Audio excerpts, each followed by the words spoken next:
అత్తయ్య గారు, అంటే మేం చెయ్యడానికి ఏముంటుంది?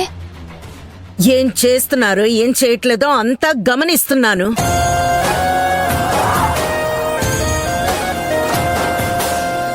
ఇప్పుడు ఏ విషయం గురించి మాట్లాడుతున్నారు పెద్దమ్మా? ఎక్కడ ఉన్న నాకే గ్యాస్ వాసన వస్తోంది. వంటగదికి దగ్గరలో ఉన్న మీకు ఆ వాసన రావడం లేదా?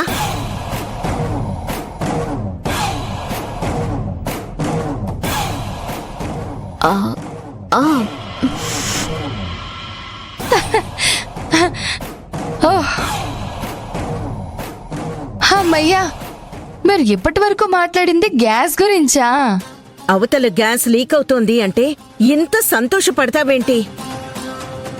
అయినా ఇందాకటి నుంచి గ్యాస్ వాసన వస్తోంది. అసలు ఇప్పటిదాకా మీకు తెలియకపోవడమేంటి? ఏదో మాట్లాడుకుంటూ గమనించలేదు పెద్దమ్మా. నేను కూడా అదే అంటున్నాను. ఇద్దరు ఖాళీగా కూర్చొని ఏం చేస్తున్నారు? ఈ మాత్రం కూడా గమనించకపోతే ఎలా?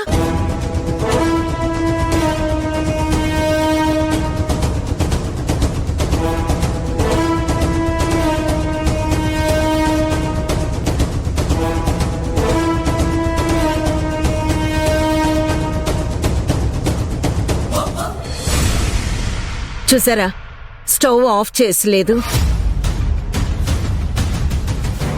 ఈ పని మనిషికి రోజు రోజుకి మతిమరుపు ఎక్కువైపోతోంది. దాన్ని కొంచెం జాగ్రత్తగా ఉండమని చెప్పి మరీ మరీ హెచ్చరించి చెప్పండి. అలాగే అత్తయ్య గారు.